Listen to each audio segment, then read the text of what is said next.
प्रणाम सब गोटे के। हम शालिनी झा सबके बीच उपस्थित छी और एकटा जे छै से खेलौना गीत लऽ कऽ मूड़न उपलक्ष्य में मूड़न जनउ दुनू में गायल जाइए।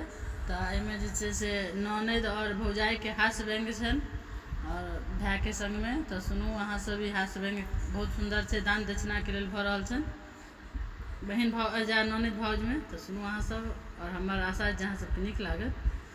धन्यवाद।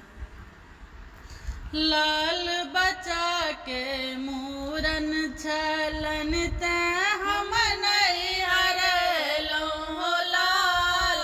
लाल बच्चा के मूरन छलन तैं हम नहीं हरलौं हो लाल। लाल बच्चा के मूरन छलन तैं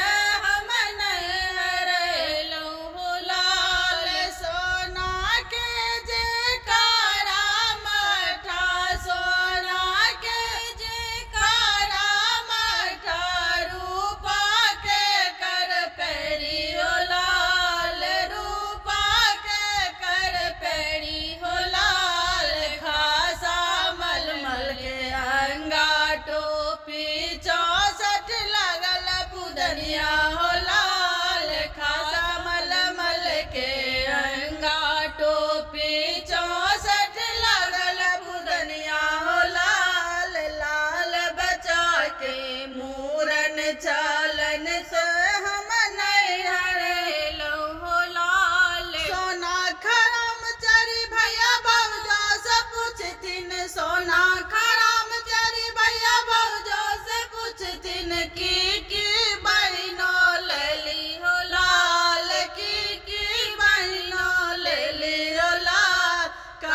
पितर के कारा मटा लोहा के कर पैरी हो लाल। कासा पितर के कारा मटा लोहा के कर पैरी हो लाल। कारी कमल के अंगा टोपी, कारी कमल के अंगा टोपी 2-4 लगल पुदनिया हो लाल। 2-4 लगल पुदनिया हो लाल। लाल बच्चा के मूरन छलन तैं हम नहीं हरलौं हो लाल। सोना खराम चरी भैया भौजा से पूछथिन, सोना खराम चरी भैया भौजा से पूछथिन की बहनो लो जेती हो लाल। की बहनो लो जेती हो लाल। घर पछुअरबा में बेलक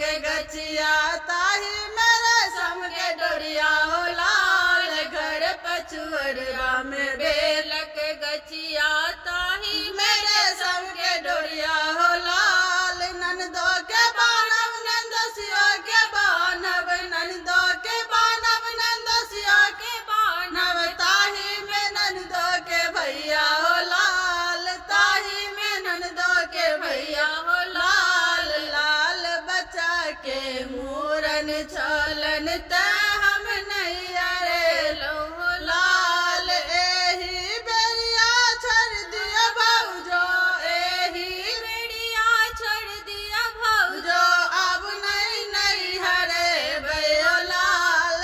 अब नहीं हरेबै हो लाल। 100 लैलौं 50 न पूरल मूरा में भागल हानि हो लाल। 100 लैलौं 50 न पूरल मूरा में